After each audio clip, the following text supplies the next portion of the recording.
मलकिनी हे मलकिनी केहू बा उपाड़वा कहाँ जाता उपाड़वा। अच्छा चलो नू ऊपर का व्यवस्था करावत हैं चलो। हे मलकिनी कुछ खाए के दे दी। हमारा घर तो अपने कुछ नहीं खे 4 दिन से हम खुद भूखा बनता है क्या दी कुछ दे के ना कुछ तो दे दी। कुछ नहीं खे।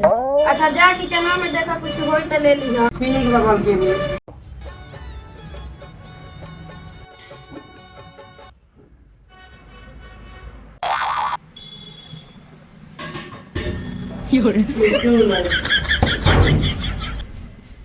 का हो करे के एक बहनी है कुछ ले लिहा तो तू सब ले बड़ा देखी देखी जोड़ा में का ले बड़ा।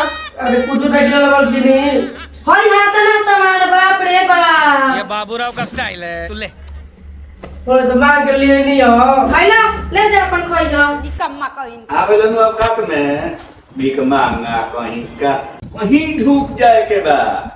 खाली सामान में छीन के काहे छोड़ देलू मारेला ऊपर से 2-4 लाख। वाला मलकिनी अभी यार तो हमरा कॉल ले लो लकी तो कॉल दे जाए में कोई समझ रहे हो समझ रहे हो आप समझ रहे हो ना।